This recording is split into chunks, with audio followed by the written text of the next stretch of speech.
Assalamualaikum warahmatullahi wabarakatuh. Alhamdulillahilladzi arsala rasulahu bil huda wa dinil haq liyuzhirahu 'ala ad-dini kullihi walau karihal kafirun. Asyhadu an la ilaha illallah wa asyhadu anna Muhammadan abduhu wa rasuluhu la nabiyya ba'dah. Allahumma shalli wa sallim wa barik ala Muhammadin wa ala alihi wa sahbihi ajma'in. Ayyuhan nas ittaqullaha haitsuma kunta wa atbi sayyi'atal hasanata tamhuha. Sadaqallahu wa sadaqa rasul karim. Alhamdulillahirabbil alamin. Jamaah kampung takwa astagfirullahaladzim. Mari kita lanjutkan lagi. Masih di surat Ar-Rum. Kemarin kita sudah sampaikan perintah dari Allah kepada Rasulullah untuk memerintahkan atau menganjurkan kepada manusia untuk berjalan di muka bumi dan memperhatikan akibat-akibat orang-orang yang kebanyakan mereka ingkar sebelum zaman mereka. Kemudian perintah juga untuk menghadapkan wajah kita kepada din yang lurus sebelum datang satu masa dari Allah Subhanahu wa taala, satu hari dari Allah Subhanahu wa taala yang tidak bisa kita tolak. Mari kita lanjutkan di ayat yang ke-44 surat Ar-Rum. Bismillahirrahmanirrahim. Man kafara fa'alaihi kufruhu wa man amila salihan fali anfusihim yamhadun. Barang siapa yang ingkar maka keingkarannya kembali kepadanya. Barang siapa yang kafir maka kekafirannya kembali kepadanya. Dan barang siapa yang beramal soleh maka bagi dirinya ada yang mereka persiapkan, tempat yang mereka persiapkan.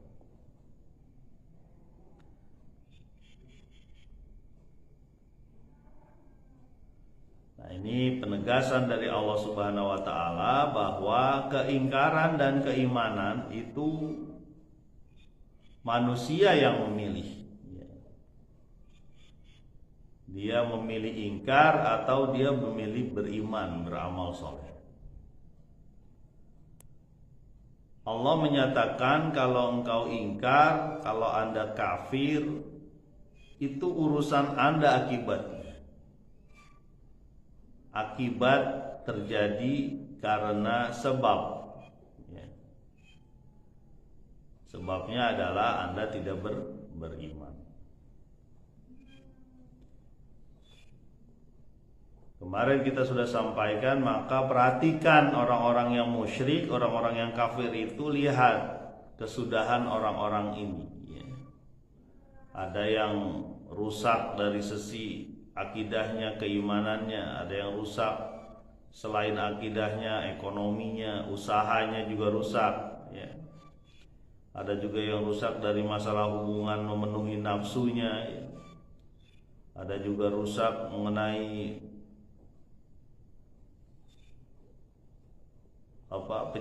penyembahan yang kadang tidak masuk akal. Ada juga yang rusak karena hartanya.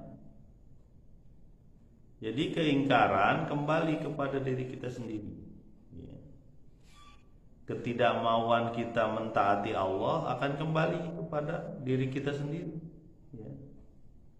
Kita nggak mau taat kepada Allah dalam berhubungan sosial misalnya, atau kita tidak mau taat pada Allah dalam cobaan atau ujian dalam beribadah. Karena ibadah juga ujian. Ya. Harus sabar ya, dalam beribadah. Ada gak yang gak sabar dalam beribadah? Ada. Ada seorang sahabat Nabi ya. Dia dalam berjuang di jalan Allah, berperang di jalan Allah, hebat sekali ya. Sampai dilihat sahabatnya, wah ini orang-orang calon penduduk surga. Dan para sahabat yang ngobrol-ngobrol lah tentang dia itu sama Nabi ya, dalam satu peperangan.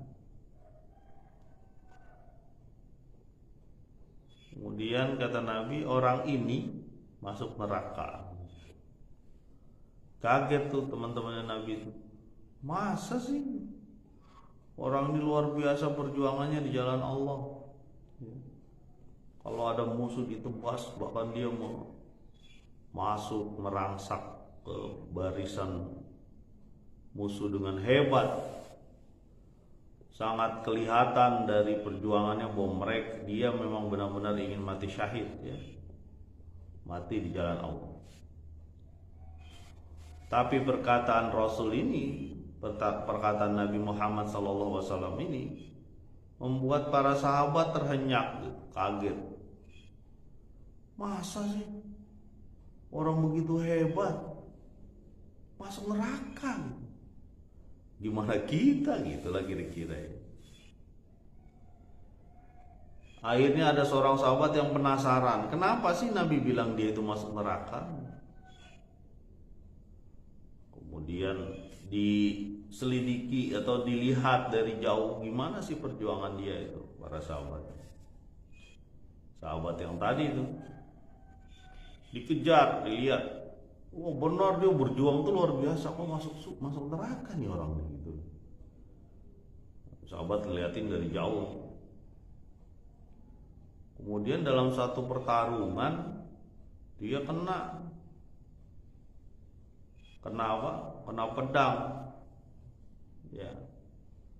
Musuh pun meninggalkan dan dianggap dia inilah gak berdaya.